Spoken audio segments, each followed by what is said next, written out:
You're at the casino, just cast a check and are feeling lucky. Fortunately for you, there's a slot machine open. Without a second thought, you step right up, throw your money in, and commence your lucky ritual.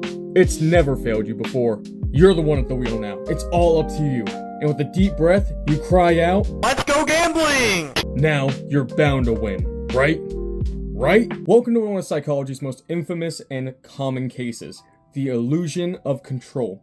For those of you who don't know, the illusion of control is widely known as a mental bias where people overestimate the impact or control they have over situations or events, even when things just happen out of dumb luck. This phenomenon has been jabbed at and referenced more times than I can count. One of the most notable being 2014's The Stanley Parable, or 2022's The Stanley Parable Ultra Deluxe. If you look online, you'll see dozens of rants and forums about games that give you another very similar case, the illusion of choice, where nothing you do matters. No matter what happens, the world around you will continue to progress. Picture this.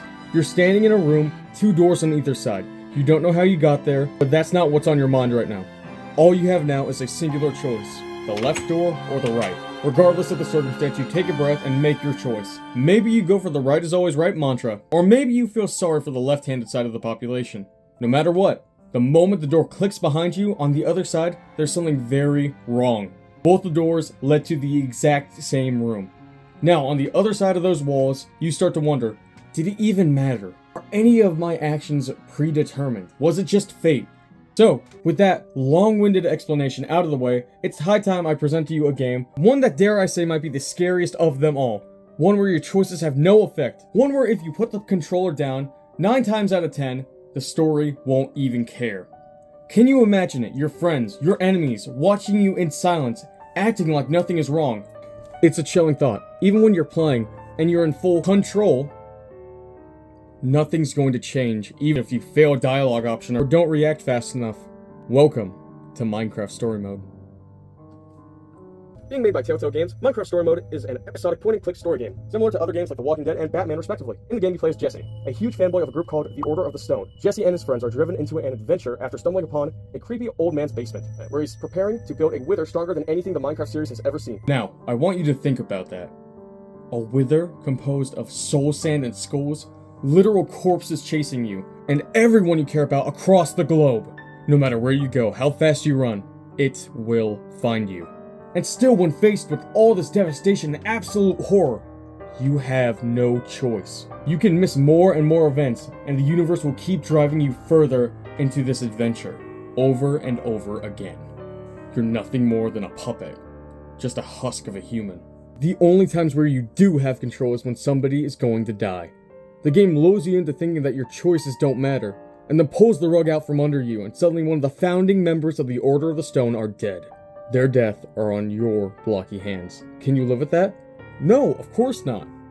Well, you still don't get a choice. The game moves on faster than a minecart hopped up on ketamine, and suddenly you're unwillingly thrown into your next adventure. Can you imagine the psychiatric horror that's running through Jesse's mind? He couldn't save Petra, Magnus, or thousands of other citizens. He blames himself.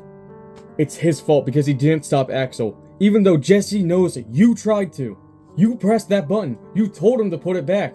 Petra told him not to steal, but still the adventure keeps happening in front of you.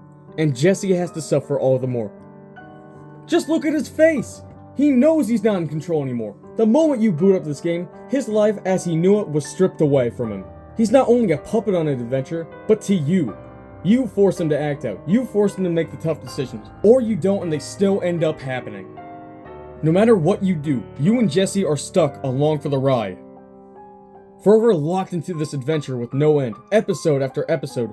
You watch YouTubers from back in their prime get killed one by one, and you or Jesse can't stop any of it. And that, ladies and gentlemen, is what makes this the scariest horror game of them all. The realization that you are simply a puppet of fate, of destiny. No matter the action or inaction, there will always be the same reaction. This is a fate worse than death.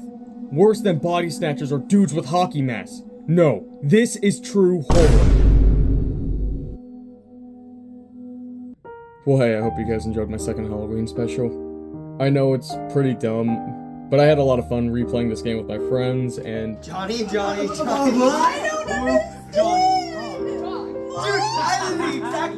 placement, finger placement, everything. But you're still wrong. Who is Johnny?